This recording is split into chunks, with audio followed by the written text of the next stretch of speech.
are again, the big stage for a bit, and the players hopefully will do accordingly. Yeah, I hope so. If they can put in a performance like they put in against Man City in the third round last year, then we'll have a good chance of going through against what will be a very, very good Eastleigh side. But hopefully, as I say, if they can put in the performance that they did last year against the top academy in the country, then I'm sure that we can progress through to the next round.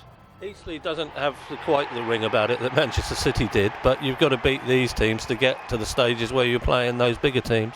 Oh, listen, it's a derby, and there'll be plenty of people that want to come and watch that game for various reasons. A lot of the lads that are in the Eastleigh team have been through our academy at some stage, so they'll want to come back and prove a point, and rightly so. And yeah, I think there'll be a good edge to the game tonight. Obviously, it's nice to be at home in the first round.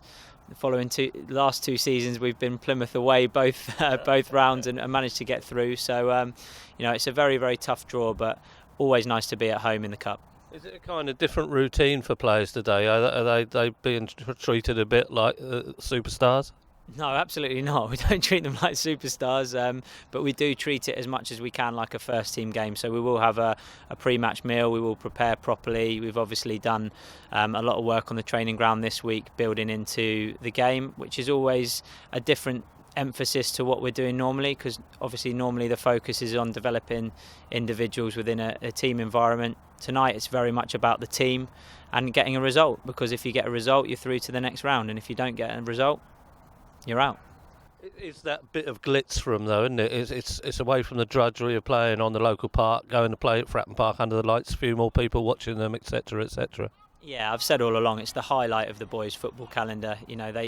The first thing they ask when they come back for pre-season is when's the youth cup draw, and I always say, well, it's about 3 months away, lads, so you have to be a bit patient. But no, certainly, again, the opportunity for them to play at Fratton Park, as you say, under the lights, not on a Saturday morning, is one that they cling on to for the rest of their lives. And some of your youth cup games are some of the most exciting experiences of your life, especially as a young footballer. And it's no secret that not everyone in the squad will go on to be a professional footballer, or it's very, very rare that happens.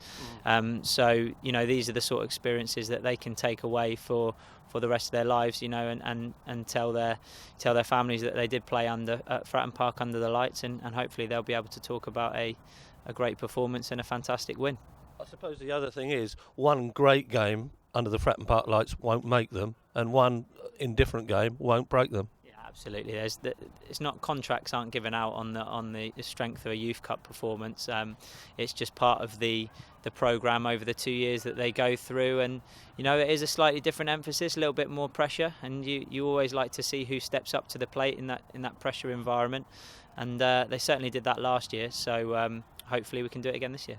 Now, you've obviously watched Eastleigh. You've said about their tough opposition tonight, but your aim is progression in this competition. Yeah, of course. When you're in a cup competition, it's all about the result. The performance is secondary, but certainly from our point of view, we'd like to play how we know we can play.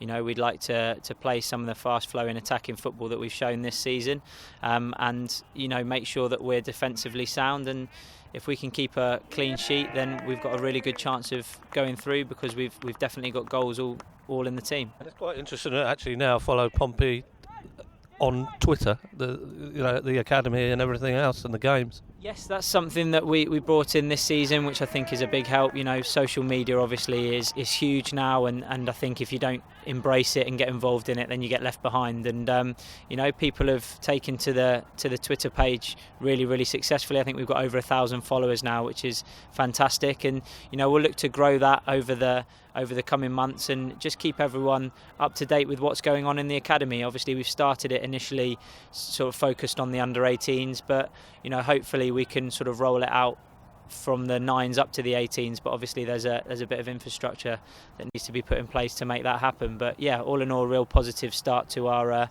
social media journey.